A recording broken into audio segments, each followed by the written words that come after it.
Hello students, how are you.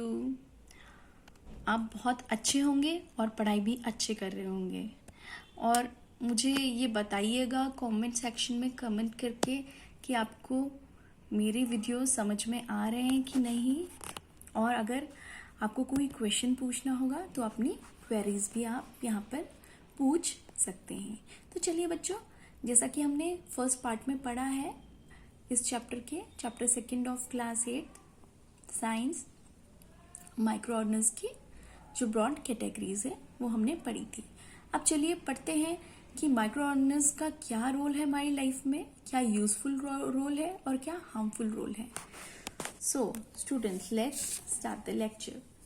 Micro organism play important role in our lives. The role can be beneficial to us and it can be harmful. तो बहुत important role होता है micro organism का हमारी life में।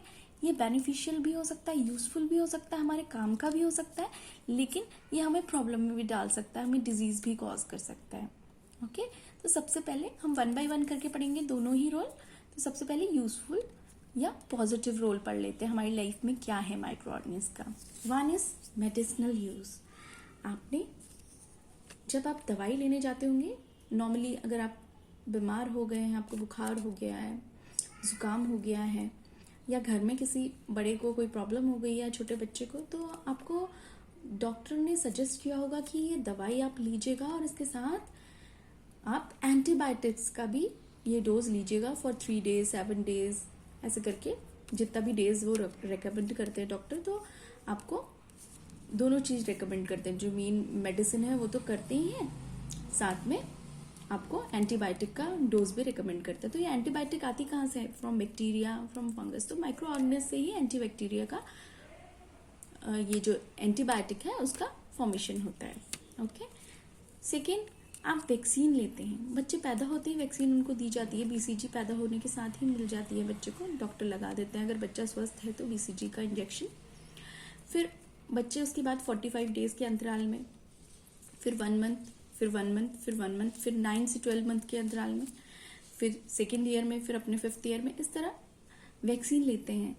और कई नई वैक्सीन भी बनती हैं, तो वो भी किससे बन रही है, वहाँ पर भी हम माइक्रो ऑर्गेनिज्म का यूज़ करते हैं। लाइक आपने सुना होगा पोलियो, 2 बूंद जिंदगी, कई सेलिब्रिटीज इसका ऐड करते हैं। तो सो micro organism is very useful in preparing medicine. Second, commercial use, commercially भी काफ़ी बेनिफिशियल है। अल्कोहल, जब हम बात करेंगे अल्कोहल की, तो अभी लॉकडाउन चल रहा है, इस पीरियड में जब अल्कोहल की शॉप्स अचानक खोल दी गई तो उन पे गवर्नमेंट ने जीएसटी भी बढ़ा दी ना, ताकि गवर्नमेंट को जो लॉस हो रहा है इकोनॉमिक, उससे थोड़ा सा रिलीफ मिल जाए। तो इस अल्कोहल को कैसे प्रिपेयर किया जाता है? By the process of fermentation. और फर्मेंटेशन कौन करता है? यीस्ट करता है फर्मेंटेशन।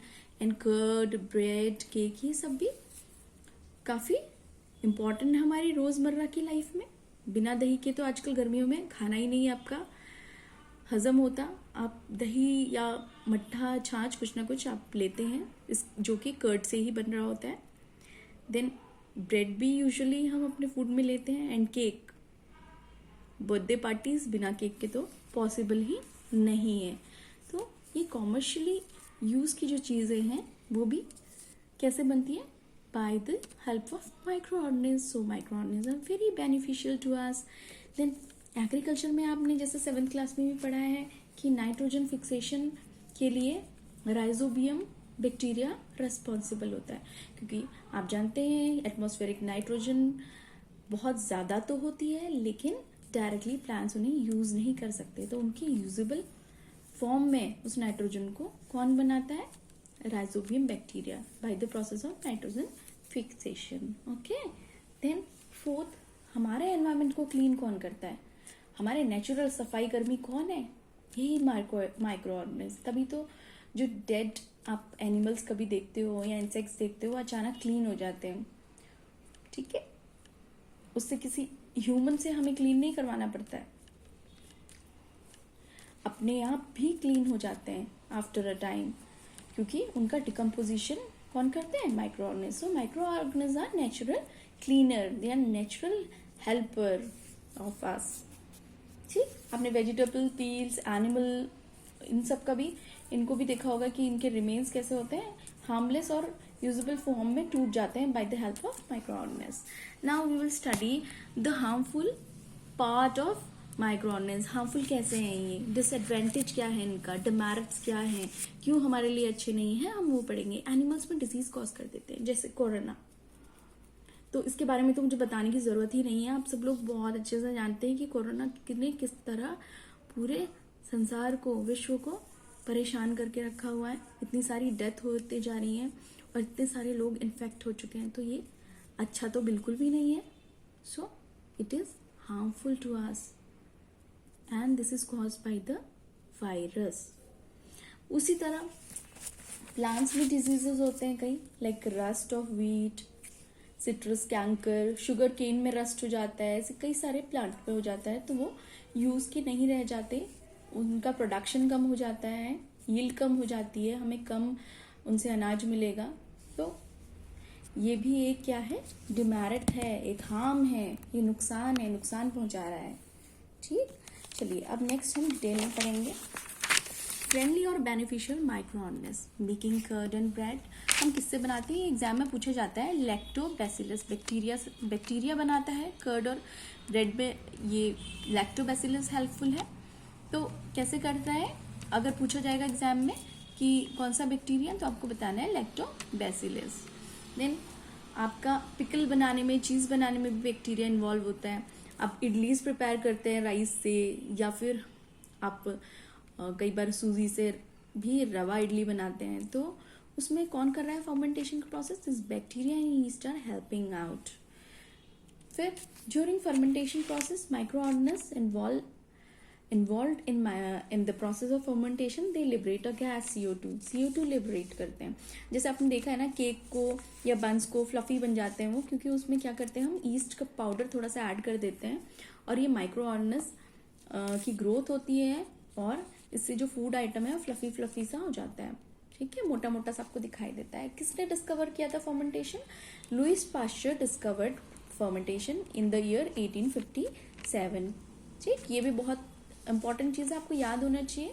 अब आपसे कोई भी पूछे फर्मेंटेशन के बारे में तो आप फर्मेंटेशन भी बताइए, होता क्या है और कमर्शियली कैसे यूजफुल है फर्मेंटेशन. स्पेशली आप अल्कोहल का एग्जाम्पल दे सकते हैं, जो हमारी जीएसटी, जिसकी जीएसटी बढ़ने की वजह से आजकल गवर्नमेंट के खाते को भी बढ़ा रहा है, लेकिन वो किसकी वजह से रहा है, ईस्ट की वजह से.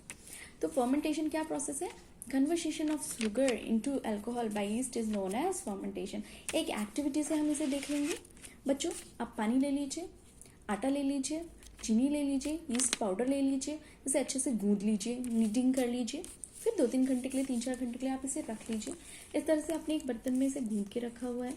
ठीक, फिर आपने 2-3 घंटे के बाद जब देखा तो देखा कि ये फूल गया है. इसी तरह यही प्रोसेस आप देखते हो जब आपका केक भी बनता है, या आपकी इडली के लिए या डोसे के लिए जब आप मटेरियल रखते हो, आप चावल और दाल पीस के बर्तन में रख देते हो, रात भर रख देते हो, तो कुछ घंटे के बाद वो क्या हो जाती है, ऊपर को राइज हो जाती है.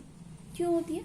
This occurs due to the multiplication of yeast. Yeast की मल्टीप्लीकेशन हो रही है, मल्टीप्लीकेशन भी हो रही है, साथ में रेस्पिरेशन का प्रोसेस भी चल रहा है. तो ये प्रोसेस में क्या हो रहा है, CO2 बाहर निकल रहा है और इसके CO2 के निकलने की वजह से क्या हो रहा है, जो आपका जो भी डो है, चाहे आप वो आटे का ले रहे हैं या फिर कई बार हम मैदे की भी डो को हम थोड़ा सा वो कर देते हैं, उसमें भी ईस्ट डाल देते हैं हम, ताकि थोड़ा सा फर्मेंटेशन का प्रोसेस हो जाए उसमें. तो भी हम वो फिर से हम कुछ भी मटेरियल बनाते हैं तो आपको फ्लफी फ्लफी सा नजर आता है. अब आगे हम पढ़ेंगे यूजेस ऑफ माइक्रो ऑर्गेनिज्म के, और क्या क्या यूजेस हैं वो पढ़ेंगे हम. कॉमर्शियल यूज जैसा हम पढ़ चुके हैं, alcohol, wine, acetic acid, vinegar आप अचार में कई चीज़ों में डालते हैं. बेकिंग इंडस्ट्री में ब्रेड, पेस्ट्री, केक बनता है, तो ये कॉमर्शियल यूज है. मेडिसिनल यूज आप पढ़ ही चुके हैं, एंटीबायोटिक्स बैक्टीरिया और फंजाई से बनती हैं, जैसे कि स्ट्रेप्टोमाइसिन, टेट्रासाइक्लिन. फिर वैक्सीन, डीपीटी वैक्सीन है जैसे, है ना, डिप्थीरिया, पर्ट्यूसिस एंड टेटनस के लिए. तो ये कैसे बन रही है, through the help of micro organism only. फिर सॉइल की फर्टिलिटी, नाइट्रोजन फिक्सेशन होती है by the rhizobium bacteria. And fungus and bacteria decompose various complex substances into simpler usable form. इससे भी क्या हो जाता है, जो सॉइल की फर्टिलिटी है फंगस और बैक्टीरिया क्या कर रहे हैं, इंक्रीज कर दे रहे हैं। मान लीजिए वहां पर आपका जैसे एक वो है, फील्ड में कोई प्लांट लगाया, वहां पर आपके पत्ते गिर रहे हैं या फिर कोई इंसेक्ट है वहां पर मर जा रहा है, तो उसको फंजाई और बैक्टीरिया डिकम्पोज कर दे रहे हैं और सॉइल में मिल जा रहा है ये चीजें, तो आपकी सॉइल की फर्टिलिटी तभी भी बढ़ रही है, क्योंकि जो न्यूट्रिएंट्स हैं वो वापस सॉइल में आ जाएंगे। तो इनकी हेल्प, ये चीजें कौन कर रहा है, ये फर्टिलिटी कौन इंक्रीज कर रहा है, माइक्रो ऑर्गेनिज्म इंक्रीज कर रहे हैं, तो ये इंपॉर्टेंट यूज है। इसके बाद हम अपने एनवायरमेंट को क्लीन भी कर पाते हैं through the micro organism, because they are natural cleaner. They clean our environment by decomposing dead and decaying plant and animals. बच्चों, आपको मेरी वीडियो अगर हेल्पफुल लगी है, आपको समझ में आ रहा है, तो इसको अपने फ्रेंड्स तक शेयर करिए और चैनल सब्सक्राइब कीजिए ताकि नई वीडियोस जब आएँ तो आपको पता लग जाए। ओके स्टूडेंट्स, हम इसका जो नेक्स्ट पार्ट है चैप्टर का अगली वीडियो में पढ़ेंगे। Thank you.